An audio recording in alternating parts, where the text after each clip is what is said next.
Napakaganda po ng balita na ito mga kaistorya. Yumayaman na ang Pilipinas. Tayo po ngayon ay nangunguna na sa Southeast Asia. Naungusan pa po natin ang mauunlad na bansa na gaya po ng Thailand at ng Singapore. Iisa lamang po ang ibig sabihin niyan.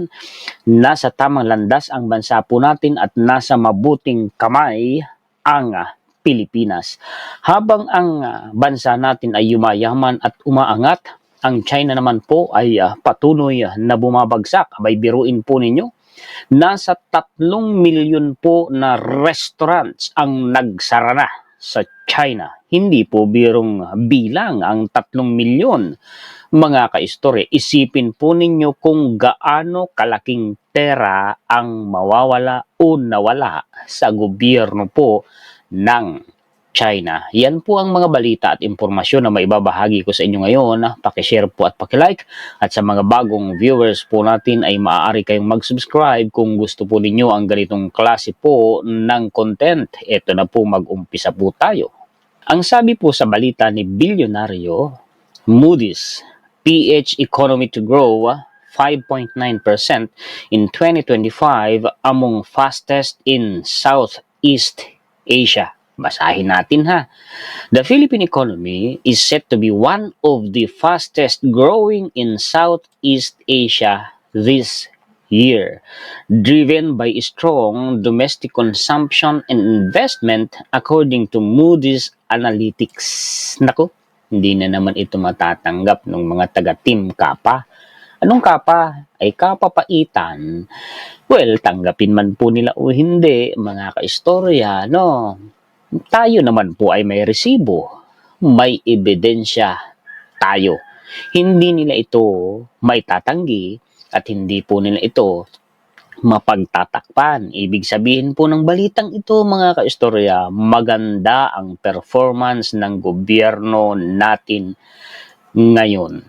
Moody's expects the country's gross domestic product to expand 5.9% in 2025, up from an estimated 5.6% in 2024 before slightly easing to 5.8% in 2026, economist Sarah Tan said in a virtual briefing. Alam nyo, kahit nga po ang China, first world country ang China at napakalaking bansa ng China, mas mataas pa po ang growth ng ekonomiya ng Pilipinas kaysa sa China. Totoo yan. Ay, kahit itanggi pa ng mga pro-China The Philippines stands out as one of the region's fastest growing economies, largely due to the strength of its domestic economy and reliance on private consumption. Ganda, strength of its domestic economy. Yung domestic economy sa China, bagsak. Yun pong consumer consumption sa China, bagsak. Tuloy po natin sa ibaba. Inflation is projected to fall within the government's target range. Yung target po ng gobyerno natin na pagpapababa sa inflation ay mas mababa pa ron ang posibleng mangyari. Pag sinabi mo kasing inflation, unang-unang pumapasok po sa isip ng mga tao, presyo ng mga bilihin. Napapababa po ng gobyerno ngayon ang presyo ng mga bilihin sa Pilipinas na kukontrol upang wag pong patuloy na tumaas kaysa sa karaniwan. Maswerte pa rin ang Pilipinas kung ikukumpara sa maraming bansa sa mundo. Dahil mas mababa pa rin ang bilihin sa Pilipinas. Totoo yan. Comment po kayo, mga kababayan po nating OFWs sa buong mundo. Settling at 2.8% in 2025 and 3% in 2026. Gaano na ba kalaki at gaano na kalayo ang narating ng kasalukuyang administrasyon kung ang pag-uusapan ay pagpapababa po ng inflation sa Pilipinas. Nang naupo si PBBM bilang presidente ng Pilipinas, ang inflation po natin ay napakataas. Nasa 7% po tayo noon. Gaano na kalaki ang accomplishments ng kasalukuyang administrasyon sa usapin na yan. Mahigit pa po sa kalahati, mahigit pa sa 50% ang nagawa nilang ibaba sa inflation ng Pilipinas. Isipin ninyo, gaano lang ang inflation ngayon pagkatapos ang daming nagre-reklamo. Ang mahal ng bigas, ang mahal ng mga bilihin. Abay, nagre-reklamo yung mga mararabing bisyo. Ang lakas-lakas mo ngang manigarilyo. Ang lakas-lakas mo ngang lumaklak ng alak. Nagsusugal ka pa nga. Nagsasabong ka pa nga. Mas mahal pa nga ang mga ginagastos mo sa mga yan. Pagkatapos nagre-reklamo ka. Pinagluloko mo naman ang mga kapwa mo Pilipino. Magkano ang isang kahapon ng sigarilyo ngayon? Mas mahal pa po sa 1 kilo ng bigas. Magkano ang pinupusta mo sa sabong? Magkano ang ginagastos mo sa alak? At magkano ang pinapatalo mo sa sugal? Ay di po ba, mga kaistorya, halos hindi na namin kayang buhayin ang aming mga anak. Yung kinikita namin kulang pa sa pamilya namin, kulang pa sa mga anak namin. Ayun naman pala hindi sapat ang kinikita mo, dumami ka pa ng anak. Nagpasarap-sarap ka nung gumagawa ka ng anak, pagkatapos gusto mo isisi sa gobyerno nung di mo na kayang palamunin. Kalukuhan naman talaga ng mga Pilipino. Ewan, hindi ko talaga minsan maintindihan yung ilang kababayan natin. Tingnan ninyo itong balita na ito ni Philippine News Agency. PH Financial System Resilient Amid Global Headwinds. Ano ba yung financial system? Unang-unang papasok mga kaistorya sa isip ng mga tao, pera. Yung sistema ng pananalapi ng Pilipinas ay nananatiling matatag sa kabila po ng napakarami pong hadlang at pabigat sa mundo. Yan yung tinatawag na global headwinds. Ano ba yung global headwinds? Yan po yung mga factors o mga pangyayari na nagpapabigat, nagpapabagal o humahadlang sa pagsulong o pag-unlad ng ekonomiya ng isang bansa. Ano ba ang mga halimbawa niyan? Unang-una na sa loob ng isang bansa, halimbawa mga kaistorya, yun pong mga kalamidad, bagyo, lindol at iba pa.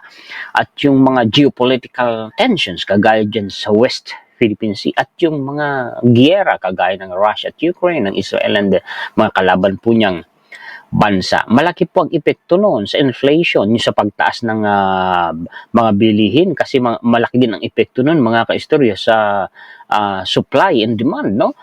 Alam niyo mga kaistorya, sa kabila ng lahat ng yan, nananatili pong matatag ang sistema ng pananalapi ng Pilipinas at yung international reserve ng Pilipinas matatag din. Maganda nga ang performance ng kasalukuyan pong gobyerno natin ngayon. Punta tayo sa balitang China. Itong sinasabi ko sa inyo kanina na 3 milyong restaurants ang nagsara sa China. Totoo ito. Si Reuters mismo ang nagbalita at ibinalita din po yan sa Pilipinas ng isang local mainstream, ang Inquirer. Ang sabi dito mga kaistorya, record 3 million China restaurants went out of business in 2024. Gaano karaming restaurants ang 3 milyon na yan? Hindi birong numero yan mga kaistorya. Ang sabi sa title, China's restaurants race to the bottom of a deflation hit economy. Wala. Deflation ang binabanggit, deflation hit economy. Ano ba yung deflation? Kumbaga sa isang canister, mga kaistorya, yung deflation, yung biglang pagkupos, biglang paghumpak.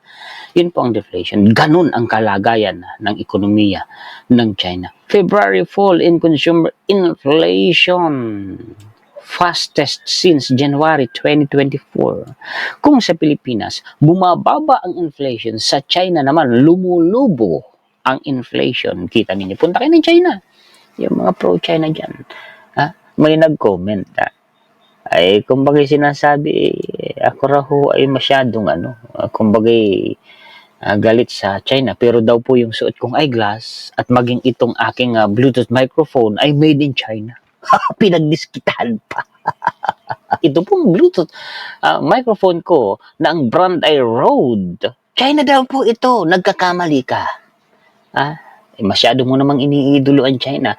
Ang Rode Company po ay isang Australian company. Made in Australia po. Ito pong aking Bluetooth o wireless Bluetooth microphone. Nabanggit ko lang kasi po yung mga pro-China nagagalit sa akin pag binabalita ko po ang mga negatibong pangyayari sa China. Binalita na rin ito, itong dinidiscuss ko sa inyo ngayon, binalita na rin po ito ng local mainstream inquirer po. China's restaurants race to the bottom in deflation hit economy. Tingnan nyo ang kanilang reference, si Reuters. Ayan, sa baba, si Reuters. Mga ka-istorya, no? Di po ba? Bakit hindi nababalitaan? Bakit mga ganito, ganyan? Hindi. Unang-una kasi kaya hindi nila nababalitaan, hindi sila nag-research. Kung mabalitaan man nila, ayaw nilang paniwalaan. Hindi naman nakakapagtaka yun. Kasi unang-una na si China, mga kaistorya, sinesensor po niya, binablock niya yung mga news para wag pong lumabas sa China. Ano ang atin pong katibayan? Hindi naman ako nagsasalita, nanggaling sa sarili ko eh. Council Foreign Relations po ito. Council on Foreign Relations. China has one of the world's restrictive media environments, relying on censorship to control information in the news, online, and on social media. Kita niyo yung censorship, at nire-restrict din nila yung mga information, mga balita. Ganyan ang ginagawa ng China. The government, tingnan niyo, uses libel lawsuits, dito tayo sa sa second paragraph na ito, arrest and other means to force Chinese journalists and the media organization to censor themselves. 38 journalists were imprisoned in China in 2017. Kinukulong nila, no? Pag hindi sumusunod sa kanila. China blocks many US websites including Facebook, so on and so forth. Kita ninyo, binablock nila ang mga impormasyon. Ayaw nilang lumalabas yung mga negative news tungkol sa kanilang bansa. Ito si South China Morning Post mismo ito. China blocks more than 8,000 social media accounts in latest clean up campaign. Internet censor is cracking down on false and misleading information about companies and shipping. Yan po ang sistema sa China. Sige, yung mga pro-China dyan, sabihin ninyong hindi ito totoo. Asan ang resibo ninyo na hindi ito? Ako, may resibo ako sa mga sinasabi ko. Katibayan, itong mga pinapakita ko sa inyong references, katibayan na hindi po tayo nag-iimbento ng kwento. Patalastas po, mga kaistorya, sa mga naghahanap po ng dekalidad, matibay at mura na hollow blocks po dyan sa bandang Butulan, Iba at Kabanggan, Zambales ay sa 7 brilyantes na po kayo bumili. Screenshot ninyo ang kanilang contact number at tawagan po ninyo at sabihin lamang ninyo kung na kayo ni-refer ni Juan Historiador, bibigyan nila kayo ng discount. Malaki ang matitipid ninyo. Alam nyo, nag-aagawan dyan ang mga customers. Kasi nga po, matibay at mura kung ikukumpara sa iba. Ginagawa nga nung iba mga kastor, gagawin pa lang, binabayaran na nila. Kasi nga po, nagkakaubusan mo dyan ng hollow blocks. Ang kanilang lokasyon po ay along Paitan Road, Project 4, Barangay Batonlapuk, Butulan, Zambales. Yan po ang mga balita at impormasyon na maibabahagi ko sa inyo ngayon kasama ang ating opinion, kuro-kuro, kritisismo at komentaryo. Maraming salamat po sa inyong lahat. Nagpapasalamat tayo higit sa lahat sa atin pong Panginoon. Salamat po sa lagi po ninyong at walang sawa ninyong pagsuporta, sa lagi ninyong pag-aabang, panunood, pakikinig, paglalike at pag-share sa mga contents ng inyong kaistorya. Mabuhay po kayong lahat. Shout out sa lahat ng mga sulit kaistorya natin sa buong mundo. Muli ako po si Juan Historiador, ang tagakwento ng totoong istorya ng kasaysayan na nagmamalasakit sa kapwa ko Pilipino at nagmamahal sa bayang itong bansang Pilipinas.